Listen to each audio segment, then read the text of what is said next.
the scenes at Mental Health News Radio Network show. We're here with Matt Pappas. Pappas. Oh my God, why do I always say it wrong? Seriously, Kristin, like I've known you for how long? Anyway, you'll say your own name. With surviving. No, oh my God, see, I did it again. Okay, Beyond Your Past. It used to be Surviving. Now it's Beyond. And we're going to do another show together, which we'll talk about in a little bit. But thank you, Matt, for joining us.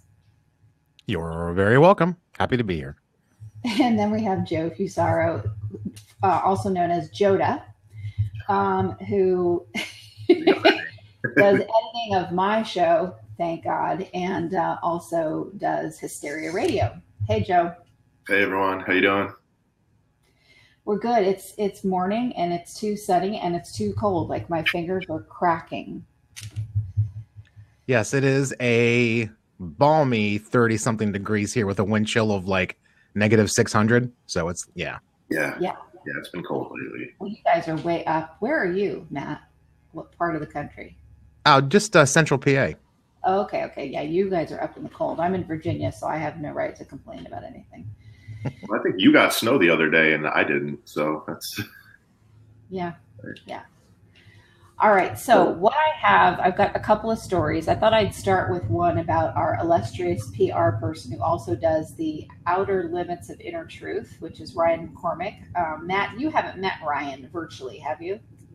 I don't think so, no.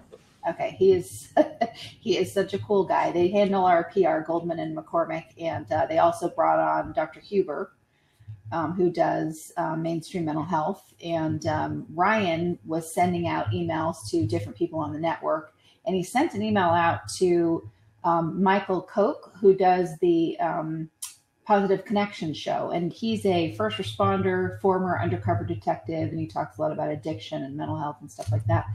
So Ryan sent in an email and included me on it, asking Mike if he would like to interview someone about the trauma that men can have from being circumcised.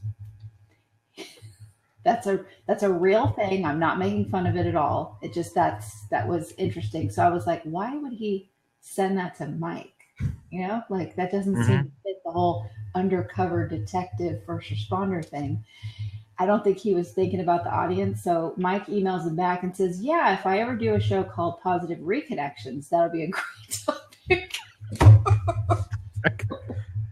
I saw that too, and I kind of like went, oh my God, ouch. And then I was like, sure. I mean, I honestly, to be honest with you, I mean, for as much as I work with trauma, I have yet to cover that topic. That is for damn sure. Yeah. But would you cover it?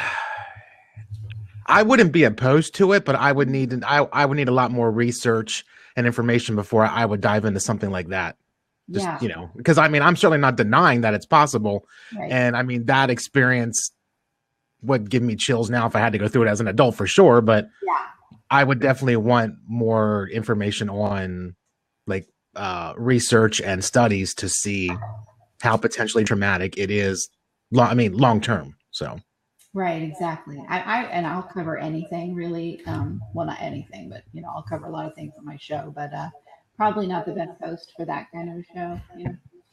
I didn't get that email, but I don't know that that falls into writing and expressive art. So not that I wouldn't cover it if I had a writer or a musician that was their main trauma, but they sang about it, played a guitar about reconnecting. Write a song about it. Yeah.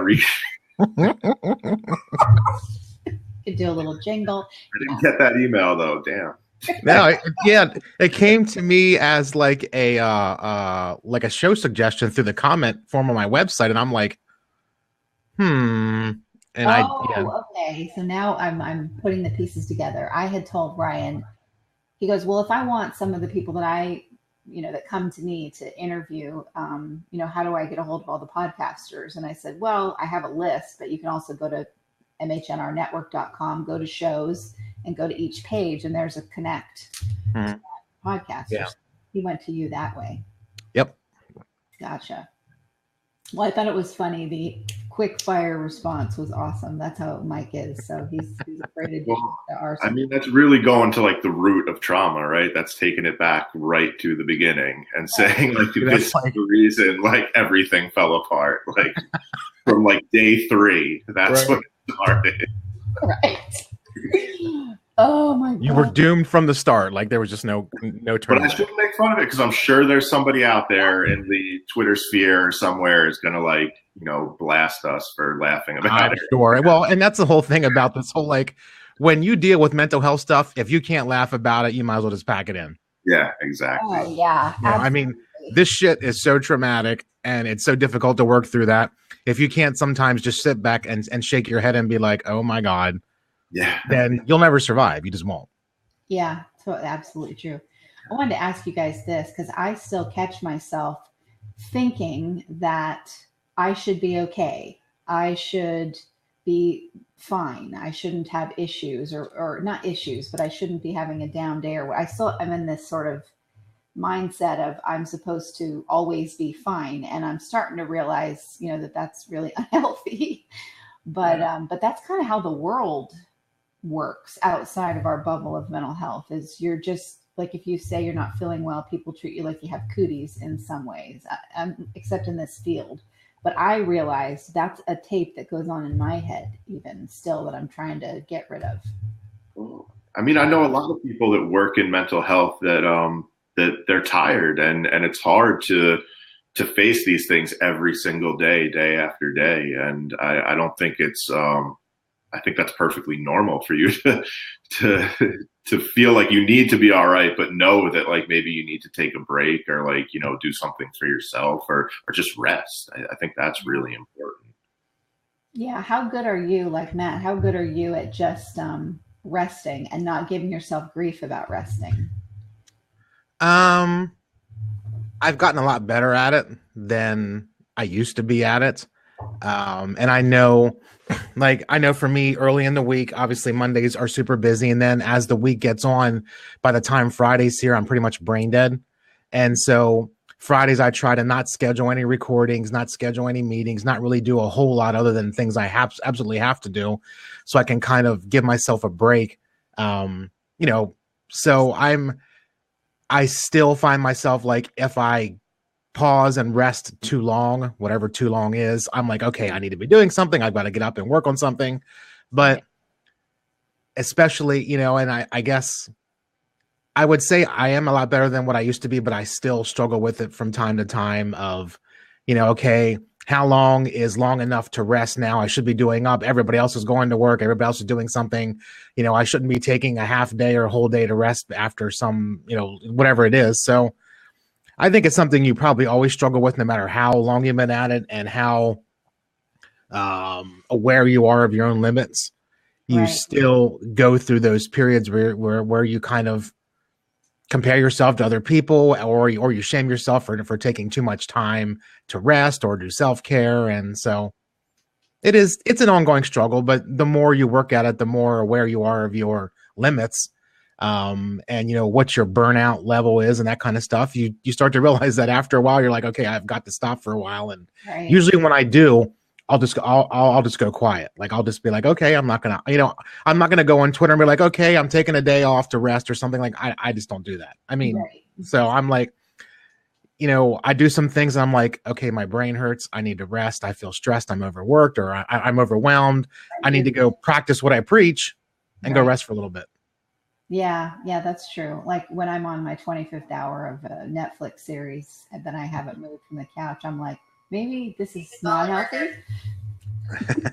But maybe the Netflix is better than, just constantly working. And, that's definitely something I noticed, just this week is that I need to turn it off at like 5, 6 o'clock. Like I need to turn off the phone, turn off the computer and just, do what I need to do for me, because I found myself like I've been scheduling for next year because I'm trying to get better at scheduling. That's always been a problem for me. So I'm like, all right, if I could set up January and February, then, I'll have shows till like March basically.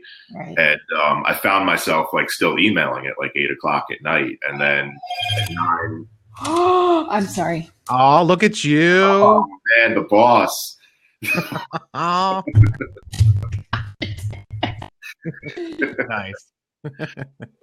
But yeah. And then at 9 or 10, like it's hard to turn off like, I just got off this email. Who would I need to email tomorrow? Like what dates do I have available? And so I think the hardest thing about like doing the show and being self-employed and doing other things is just managing my schedule. And it's not that anything I have to do is difficult. Like I enjoy everything that I'm doing, but it's knowing I need to be like, here to do this at 10, and then I need to, go do this at the office at 1, and be kind of, at 3 different places a day.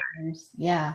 Yeah. So I think getting a schedule down has been really important for me, not just like for stuff that I do for work and, for organizations and but just for life, like trying to get on some sort of schedule. Because I was always kind of like the person that's just like, when I get to that, I get to it. And sometimes you can't live that way. Yeah, it's really good when you have, mental health struggles, which, the funny thing is everybody does, everyone. Yeah. We just talk about it. And, not everybody has mental illness, but they have at some point in their life struggled with their mental health. But everybody has mental health struggles. That's just the way it is. So that cracks me up. But us being self-employed is healthier for us, I think, right, Matt? That you can make your own schedule and all that stuff. It has its challenges, but it allows me to take the breaks I need to when I feel overwhelmed and whatever, and not feel like I'm losing my whole business or I'm going to get fired, or because what am I going to fire myself? Just take that break. But you have to be able to, you have to be self-motivated in order to do what we do. You just have to. That's true. Yeah, you do. I mean, I know, like, for me, like if it's not on my schedule, I don't do it. And so I have to be very, yeah. And so, I mean, I have to, I schedule, running out to run errands or go to the store or something. And I find too that, I schedule too. And right now I'm scheduling out into like May of 2019. So if I don't, so I'm always kind of aware of what my schedule says. But like you said, Kristin, the good part is if there's nothing on my schedule, I'm not even worried about anything. Like, I still may work on something small if I really have nothing to do and I want to do something. But like, especially like I said, on like Friday afternoons when I don't schedule a whole lot, or like on a Saturday, I'm like, I really tried to do nothing, like, at all, to just rest my brain. And that's when I turn on Netflix, or, I get on my Kindle and start reading, or I just go walk around Best Buy or something just to get out for a little while and clear my head and not think about podcasting and trauma recovery and everything else. Yeah, where the geeks go to do their window shopping. Best Buy.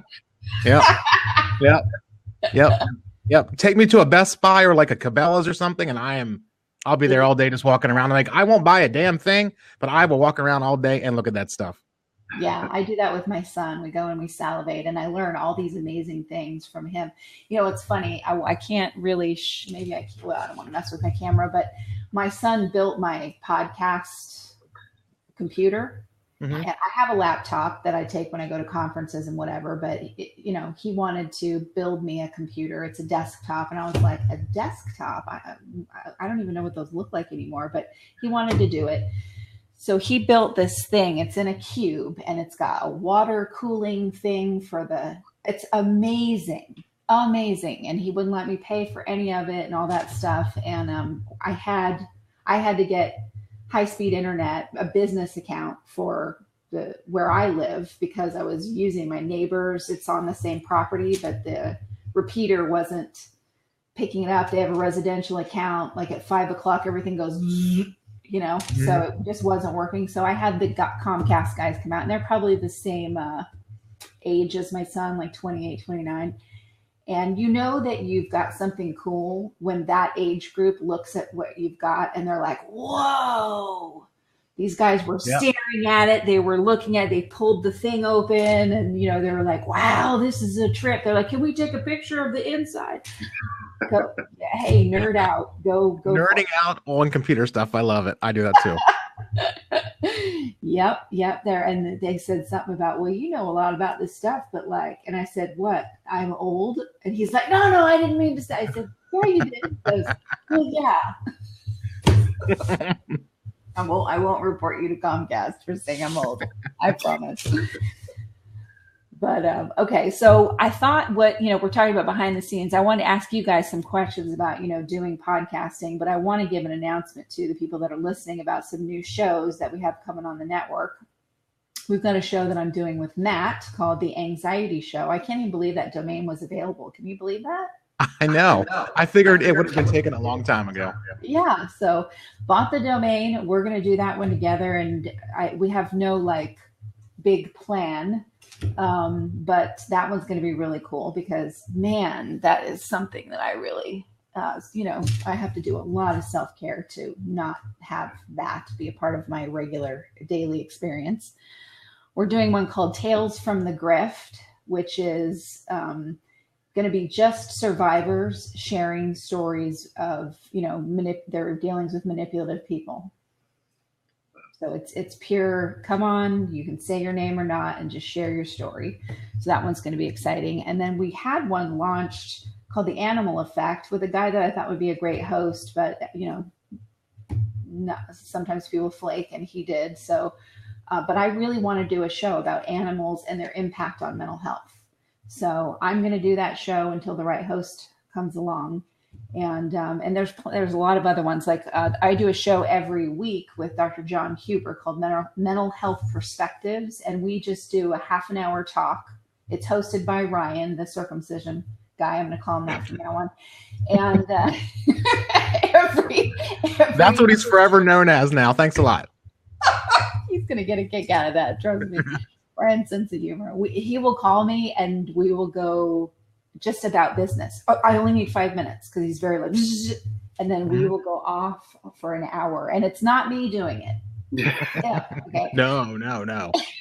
But anyway, so he hosts it, and we talk about kind of current events and how they affect mental health. And I'm sort of coming from the patient perspective, and then Dr. Huber, who's a forensic psychologist, talks about it, from his perspective. And it does really well. People really like that show. Dr. Huber's also a comedian, so that helps. So we're taking that off of his show and making it its own show. And so I'm doing a lot more podcasting next year, which kind of scares me because I overwork anyway. But then I'm sort of restructuring my time, because the thing that I love to do the most is talk. Big surprise. Shocker. And I love the chemistry, the hit that you get talking with other people. So I don't like all the admin stuff that comes with it. And Matt, you understand this, and Joe, you probably do too. Especially you, Matt, because we both have the IT background. When you're somebody that knows how to do everything, really, oh man, it's like you get sucked into, well, I'll just take care of that. I'll just handle that. I'll do my website and this and that. And then I'll end up with my arm, literally this hand, and that's not healthy either. So I'm restructuring things so that we can do the shows, do them live, have an intro pre-recorded that's uploaded already, so we don't have to do the back and forth with you, Joe, that kind of thing. Not because I don't appreciate the editing. I absolutely do. It's more of like, I don't want to have to click here and go there and all that. So we're trying that for 2019 anyway. Yeah, that's awesome. So how about you guys in terms of, what could you say to listeners that are going to watch this, because it's going to be on YouTube also, about when you become a full-time podcaster, or at least a part-time podcaster, especially in the sea of everybody's podcasting now? So Joe, I'll start with you. Okay. Just pick a topic that you, enjoy doing, and one that you're passionate about, and just do it. And recently, at work, somebody asked me, or they told me that they had tried a podcast for their business, and their numbers didn't, spike the way that they wanted.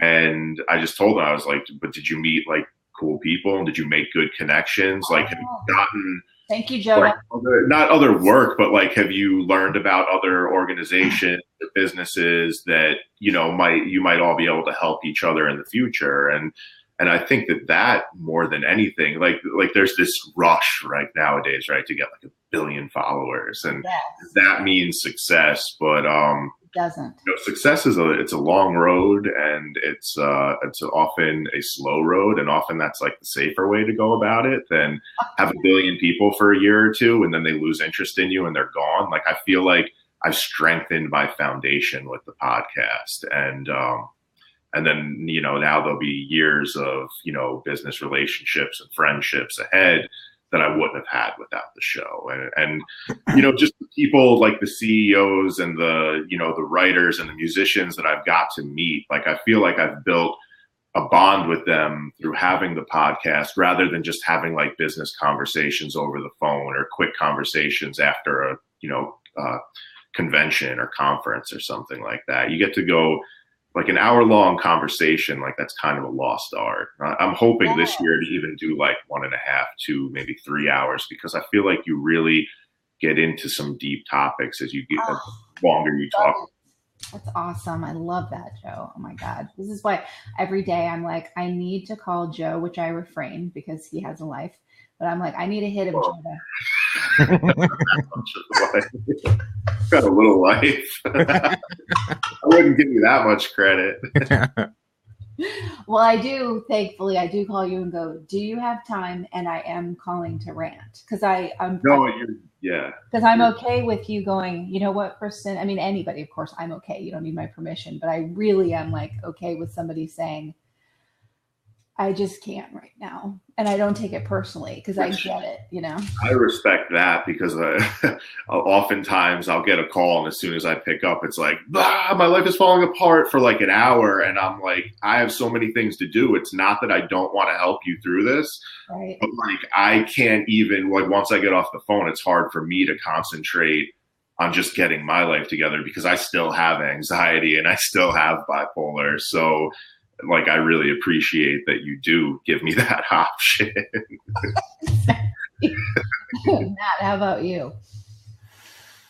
Well, I mean, there's lots of things when you get into podcasting. I mean, the stuff, I guess one of the biggest things that you get caught up in is you're seasoned at it. That's the thing too. I want to make sure listeners know that you've been doing this a long time. Yes, I have. Yeah, I started out doing sports podcasting probably 7 or 8 years ago. And now I've been doing the mental health stuff for like 2.5 years. But one of the biggest things is don't get caught up in having to have like the perfect show right off the bat. Don't get caught up. I have to buy an expensive mic and these big headphones and this gigantic ass computer. I mean, when I first started my first show or first recording with the mental health stuff, I mean, I went to Best Buy and got myself a $25 Logitech headset with a boom mic, and I had Audacity, and I just said, okay, here I go. I'm going to talk. And I just sat there and talked. And then, you know, I went on and bought some really cheap royalty-free music. And I'm just like, I'm just going to talk for 20 minutes or 30 minutes. And, you know, of course, looking back at the way that the audio and the production is now versus then, I'm like, oh my God, it's so bad. But those shows 2.5 years ago still get a lot of traffic. People still listen to them. And, you know, like, I mean, my music's changed, you know, they sound clearer now, all that kind of stuff, but the message is still there. So it's not about, you have to have some kind of perfect setup. I mean, that can come in time. You know, you as you feel like you learn podcasting, you like it, something you want to invest in, then yeah, maybe you go out and you buy yourself a new mic, you get some good headphones, whatever, that kind of stuff. But start out, just have a good topic, share what's on your mind, share what's on your heart, and just see where it goes, and like literally have fun with it. Don't be afraid to laugh at yourself. Don't be, you know, don't get in this thing of it has to be perfect and you have to edit yourself into oblivion. You know, I mean, make it just a natural, fun podcast. People connect with authenticity and just being yourself and your unique tone and your unique mannerisms and your vernacular and the way you know, approach life. And that's what builds a following. You know, it's not that your setup sounds as good as somebody who literally has 1 billion followers, who's like on a national platform. Right. Who's on, you know, it's all us quote unquote little guys who are making a difference. And, you know, you won't get lots of followers right away. I mean, because people have to find you. You have to get out on iTunes and Google Podcasts and Spreaker and everywhere else, and get time and share and do your own promoting. Yeah. But in time, you'll get there, and the connections you make along the way, like Joe said, are huge. Like they're just because a couple years, like I get people who reach out to me when they've been on the show a year ago and ask if they want to come back because they enjoyed it. And so when you get that kind of stuff, when you get those connections, and then too, when you want to collaborate with somebody and expand your reach, those people will be more apt to help you because you've already helped them. Right. They already trust you. You've already got a rapport, and now they'll be more willing to share your stuff or come on the show or whatever it is you want to do. So that too, and I think I got an email. I'm going to pull it up here. So sorry everyone that's watching, but I got an email from Ryan McCormick, and I thought this was so cool. He's such a positive guy too, to be around, but he interviewed Phil Boyce. Okay. And Phil is the senior vice president of Salem Communications. He oversees 1,700 radio stations, and he's considered a legendary program director. He's a passionate conservative. So of course I listen to none of his shows. He discovered Sean Hannity. He thinks Rush Limbaugh is the greatest podcast or radio person ever. Clearly I don't agree with these things. However, it was interesting to read Ryan's interview with this person who, has been doing radio forever. And he talked about, how the digital market is changing and terrestrial radio stations are not, what they used to be. It's kind of like when Amazon came in and took over publishing. So Ryan asked Phil, what are 3 things that you pick up on when first listening to a radio host to determine if they're going to be successful? And when I read the answers, I kind of went, ooh, but then I remembered, and Ryan reminded me, we talk about mental health. So our shows are different. We're not a political pundit or whatever. So the first one was, the most important thing I listen for is, are they teaching me something I want to learn about an important topic? Or are they doing a show focused on themselves and assuming listeners are into their every waking moment? Okay.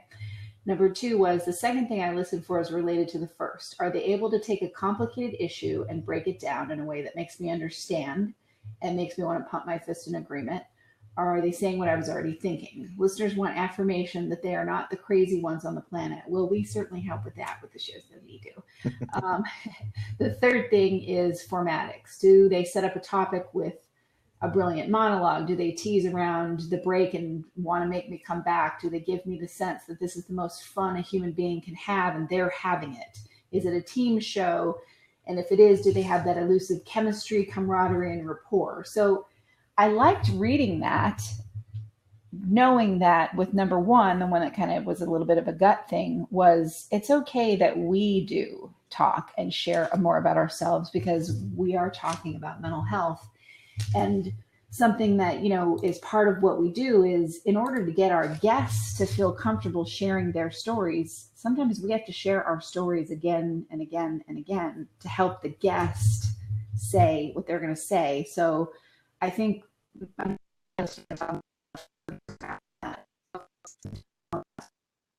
real comfortable guest. So what, Matt? Well, you definitely have to share your story multiple times. And sometimes when you have a guest on, and you have to remember too, just because you bring a guest on that's very knowledgeable about a particular topic, they don't know you necessarily or your story. So you end up telling something that you kind of think is redundant because you've told it a million times, but they haven't heard it or their listeners haven't heard it. Right. And so, you can't be afraid, to mention something, about yourself that as it relates to the topic to help keep the conversation going or whatever, multiple times or, lots of times or almost every week, depending on who you're talking to, because, when you bring on somebody new to the show who they've not heard of you before, or you don't really have a rapport, they have their own audience that isn't part of you. So they have to get to know you. And then that initial interaction, that conversation, the way that you present the show on social media, all of it says a lot about who you are. And then that will hopefully draw them in to want to learn more, to subscribe, to be a part of what you want to do. Maybe they have people they want to, reach out to. So yes, you do have to be very willing to share parts of your story or life or whatever it is many, many, many times. Yeah, absolutely. Joe, what do you think about that? I heard the 3 parts and then you cut out when you asked him the question. So can you just repeat your question at the end? Like the last 30 seconds. And I hope she goes to Matt because I didn't hear any of that. It was just what you think about that, about what he said. I think we do 2 and 3 very well. In fact, that we're very varied in the topics that we all cover. I'm thinking of this in terms of the network as a whole also. But the piece about, sharing more of yourself, he's saying, don't do that because nobody cares what you had for breakfast as a host. You're just supposed to be an empty vessel that, whatever, but you also have to have a big personality. But with what we talk about, it is important for us to share our story and to insert ourselves into it. Well, I mean, I think that's the box that works for him, and, he might have billions of people, but I think of it like in terms of music, like for pop music for so long, all that mattered was like if you had those people's, praise on like the, America's, what are those shows? The music shows. Yeah. The Voice and America Got Music or whatever. For all those shows, that shows how much I care. Well, they want everyone in that auditorium to like fit in this box because this is how you make it and this is how you're successful. And then what happens 3 to 10 years down the road, those people fall off and like you never hear about them again, or they, they have self-esteem issues, or they have, mental health condition or something, a lot of them contemplating like suicide and stuff because they were taught that like you had to fit in this box. And like most of my favorite artists are like on the indie rock scene and they just kind of stayed true to who they were and they keep doing shows with like 100 to 1,000 people a night rather than doing these shows with like 50, 60,000 people there. And they do it for 25 plus years and they build a small fan base. Well, not small, it's huge, but in comparison to like what they do for like these TV shows where they get like 50,000 people in a room and they sell out for 3 years and then it's over. These people are playing in front of like, 100 to 1,000 people 3 or 4 nights a week for the rest of their lives. And I'd much rather do that than have like 3 years of success and then struggle. You're done. Oh yeah, I agree. I also think too much of a spotlight too quickly makes me nervous because then all of a sudden every dust in the corner, something you said on a show from 2 years ago. Paparazzi following you around? Like, are you kidding? Yeah, I have 2 friends that are celebrities. They're celebrities enough to have paparazzi, right? And they talk, we have our very private conversations, but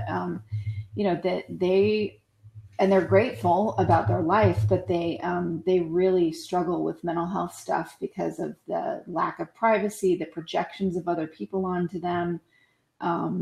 I have one, Dr. Paul Meyer, who I can say his name, but he's well known in his circles. I mean, he's on the White House Council for Mental Health, and he's been on Oprah many times and New York Times bestselling author, blah, blah, blah, blah, blah. And he experienced the Oprah effect, where he went on her show as the psychiatrist, giving advice, and he was on many times. And then he gave the name of his book and all of a sudden it reaches #1 and he's being asked to speak all over the world. And, he said that was I'm grateful that it happened, but it was really, to be that public was really something that was very, very, very challenging, Well, yeah. And I think, and I mean, especially when you go from not really being in the public eye and nobody knows who you are, and all of a sudden everybody knows who you are. I mean, it's got to be extremely unsettling. And I think, for when you're first starting out, having that time to kind of develop your craft and hone your craft and get your mission going and kind of figure things out before people start to really discover you. That's like, I'm kind of glad that my show has gone that direction of, when I first started doing podcasting with a buddy of mine, and we would just come on and talk for like 30 minutes about football. And we had no idea what the hell we were doing, but we were just talking about football and we knew it. And, we learned over time, about podcasting and things that we could do to improve ourselves. But those early shows, that early time of trying to figure out your mission and what you want to do, that's a good learning experience. Because, like I said, that stuff helps you figure out who you are and who you want to be, and like the mission you want to put out online, I guess is kind of it. And but then, if you do have the opportunity or you're fortunate enough or whatever to be able to kind of go from virtually unknown to, oh my God, everybody knows me. It's got to be, and I can't relate, so I don't know, but it's got to be incredibly difficult to be in the spotlight where everybody's picking you apart when, a month ago, nobody even knew your name. Right. Or you had a small group of people that have listened to you every day. I mean, I do shows every day. Matt, you and I are like neck and neck in terms of like when we started, the year that we started, how we started, and the volume that goes out. We were about at the same pace. And I found, every human being on the planet is annoying if you have to deal with them every single day, right? We all have our quirks and whatever. And because listeners have been with me for so long and they've heard me say stupid things, be closed-minded, all the things that we are as human beings, they've heard my tics, my quirks, whatever, and they love me or care about me past my irritating things as a human being, Those people are like the ones that you really care about because they love you through your flaws, and they still listen, they still tune in, they still find, what you're doing interesting. I love that core group. I can't imagine, like when I looked at, I think it was Selena Gomez has 200 million followers on Instagram. And I don't know this woman. I don't, say anything negative about her, but I'm like, better not. 200 million people.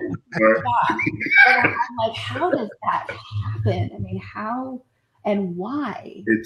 I wish that the Dalai Lama had that kind of following. And I'm not saying she's bad because of that at all. She didn't try to make that happen. I know this from my friends who have. It's scary. It's actually kind of scary if you think about the whole concept. It's too much. I think it's too much weight for one person to have to carry. One thing to be an influence, but to be 200 million people's everything, and their day goes according to how your day goes. And that's your lipstick and your every. Yeah.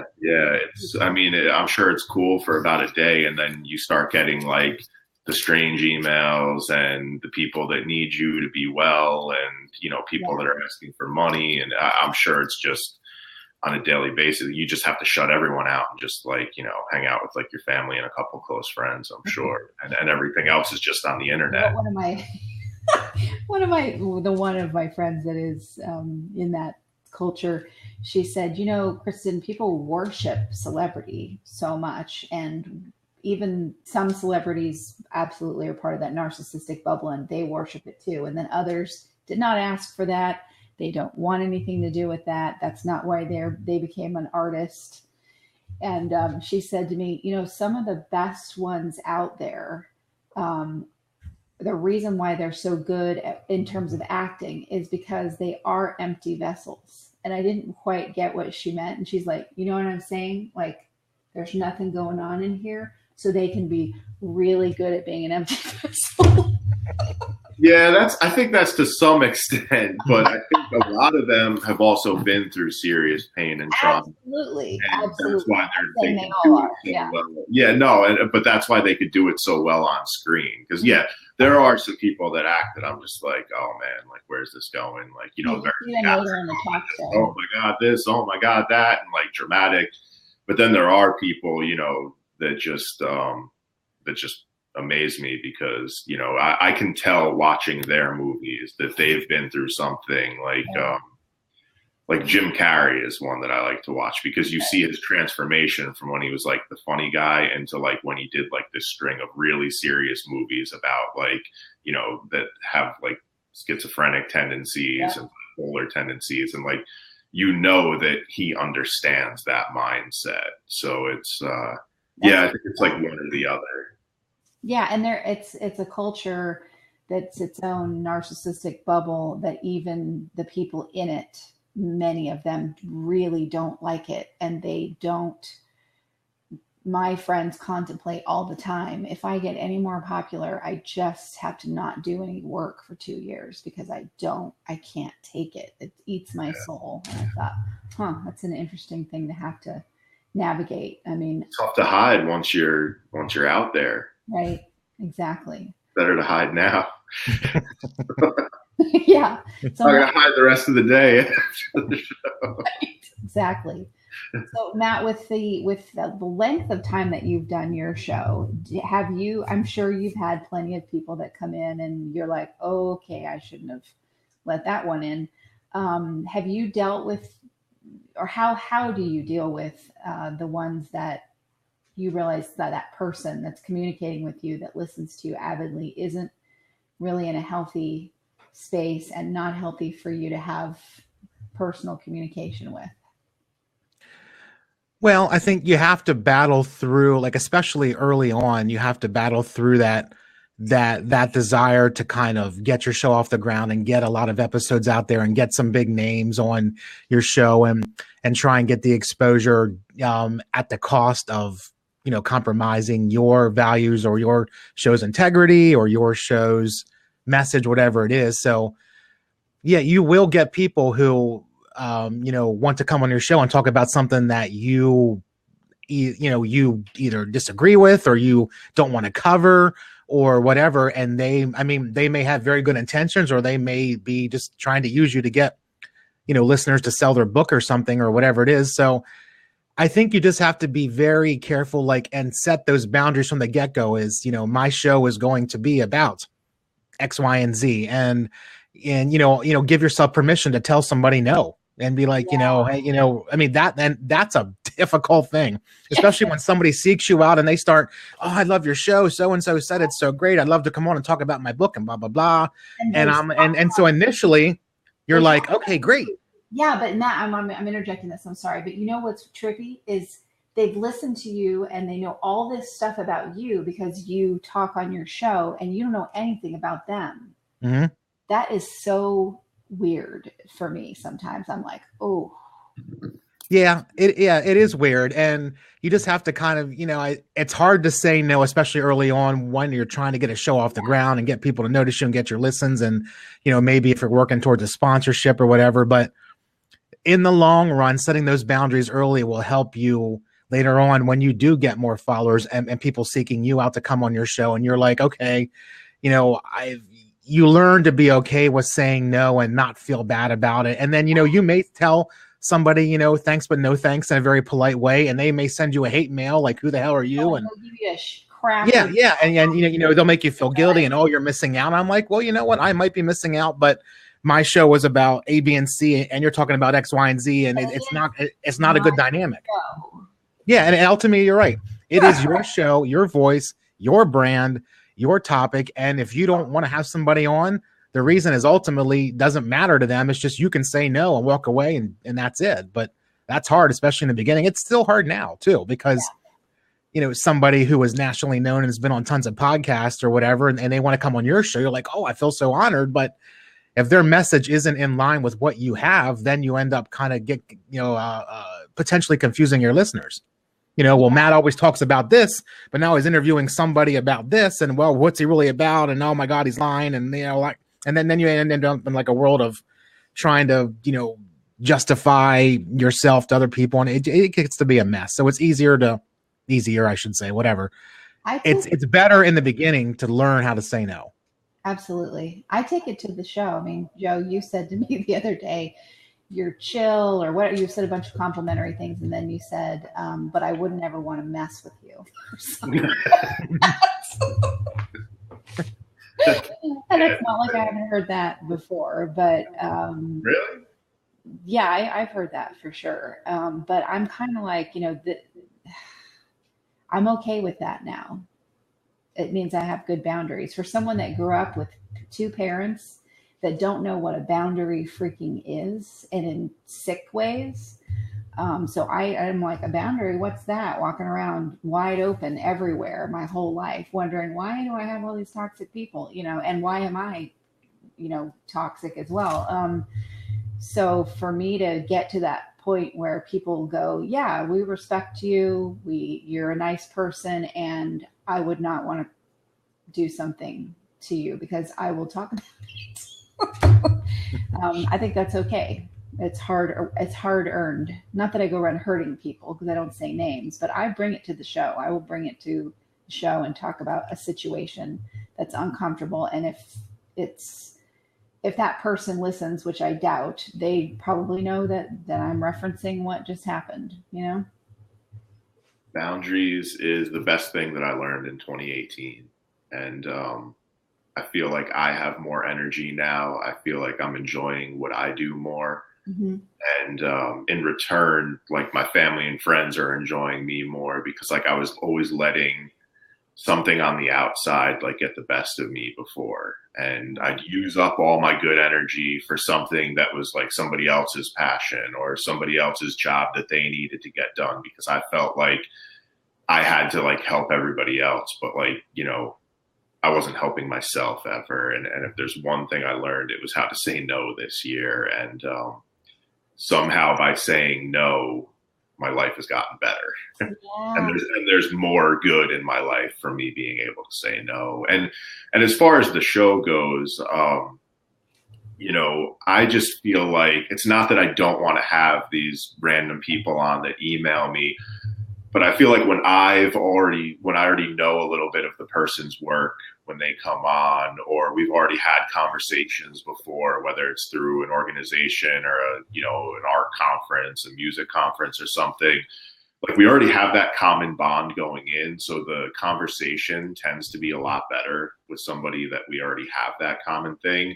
Whereas if I just start letting people come in to talk about what they do, it turns into an infomercial. Yes. And it just feels uncomfortable, I think, for everybody. And people are really good at seeing through that these days. And doesn't feel right for me. And I wouldn't want to put that on my listeners. Like, don't get me wrong. When I have guests on that I know, like I let them talk about their product because that's how they got, whether it's the book, the music, something that they created. That's how they got to where they are, and it's part of their story. But I would never want somebody to come on and have it just be about like, this is what I did, buy this. And that's when it's somebody I don't know, I feel like it often turns into that. And it's happened a couple times, but never really like bad yet. So I've had every possible bad thing that could happen, but I've been doing this a long time too. So. And loose boundaries and all kinds of stuff that were totally on me that I'm now like, no. But yeah, it's definitely a learning curve. I've got a quick story about this, but I want to, Matt, if you got something you wanted to add to what Joe was saying. Well, yeah, I mean, it is. Yeah, I mean, learning to say no, setting boundaries is huge. And, not just in podcasting, in all parts of your life, when you can. And, and when you learn to set boundaries, perhaps in your daily life, that can transfer over to your podcast and vice versa. So it is a kind of a ripple effect throughout your whole life, is learning how to say no and not be afraid and not feel bad about it. And like what Joe was saying about people coming on just to sell their product and stuff. I mean, I find too that when I bring a guest on, like I don't just bring them on and not learn something about them. We email back and forth several times. I look at their website. I might buy their book or watch a video or whatever they have, just so I can get an idea of who they are, what they sound like, what their personality is a little bit, whatever I can find out. So it's not quite just this kind of cold interview thing. Like I can't stand podcasts that are just Q&A. Well, hi, how are you? I'm great. What do you sell? I sell this. Well, that's great. Like, I mean, that kind of shit drives me nuts because I'm like, well, that's just boring. Like, I want a conversation where when I come on, you send me 5 to 7 questions, but we might get to 2 of them because we just went off on this tangent over here about something related to your topic, or maybe not, but it took us down a road that was a conversation that people feel like they're a part of, not just me making sure that I got through 7 questions you wanted me to ask you. Right. So, developing that rapport is absolutely huge. And then, of course, at the end, I always am respectful of if they have a product or a website or social media. Well, hey, give us, tell everybody where they can find your stuff. Absolutely. Yeah, always do that. And then for me, something I do, which a lot of people don't do, is most of the time I give them the last word. Like, I don't say thanks for listening, see you next week. I'm just like, they're talking blah, blah, blah, and we're done. Oh, so the last word they hear, the listeners hear, is them, because like the listeners know me. They know, they've got my intro, they've got my outro. There might be a mid-roll in there on some shows, which I don't do anymore. But, you've got the show notes. So like, I like to feature the guest as much as I can and give them the last word. And then, as soon as they're done, it goes right into the outro. So that's something that I do that I find works for me. It doesn't work for everybody, but it's a way to have a nice organic conversation and then give them a chance to kind of pitch their stuff, and then it's over. So yeah, I might do that. I might do that too. I like that. Just that I always feel like I have to say something. Yeah, I used to be like that, and now I'm like, no, I just don't do it. Well, Kristin, you usually give them the last word, and then you just say, "We'll see you next time." It's not like that's right. I don't need to do it. My issue. No, it's fine. Yeah, I know Joe knows because he listens to me. Anyone would want to, but what I notice I do, because I still get nervous sometimes doing a show, especially I get nervous when I'm doing the series that I do, because I know that co-host is paying to be on the show. I want it to be a good experience for them. I'm aware of their listeners tuning in may not think I'm all that great, but they're tuning in to hear them. So I get too verbose, which is an issue anyway, but I can do that in the intro. And then I'm like, oh my God, okay, whatever. It's an ongoing learning experience, just when you think you've got it down, you end up changing something. So yeah, exactly. Well, what I want to do with this for the listeners that are going to be tuning in is the reason why I want to do the behind the scenes is it's a way to, make the listeners be a part of the experience more than just listening, which is fantastic. Listening, please keep listening. But I want to kind of demystify this podcast world, and also the world of chasing what we get told is success. Right. That's such a separation from being a person that wakes up every day and goes through this slog. Sometimes it is a slog called being a human being. And since our whole network is about authentic, real life and conversations and struggles and so on, I thought, well, let's have a show where we really talk about what it is to do what we do every day. And we'll have different people on each time. We're using GetVokl, GETVOKL. Has been gracious enough to give us a platform and have us host the mental health platform. So we're going to use it, and it allows listeners to come in. And if you want to chat with us during shows, you can do that. If you want to be on camera, you can, do that too. Although we may have to kick you out if it gets a little weird, but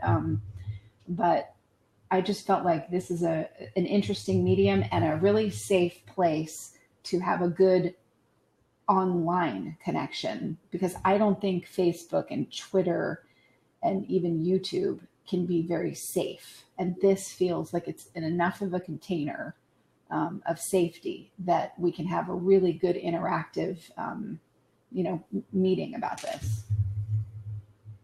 I'm down with it. Yeah. I think it's a great idea. I think it's cool to talk not only about podcasting but about the whole mental health side of it. So yeah, I think it's going to be cool. And plus, I'm not on camera all that often, so it's all good.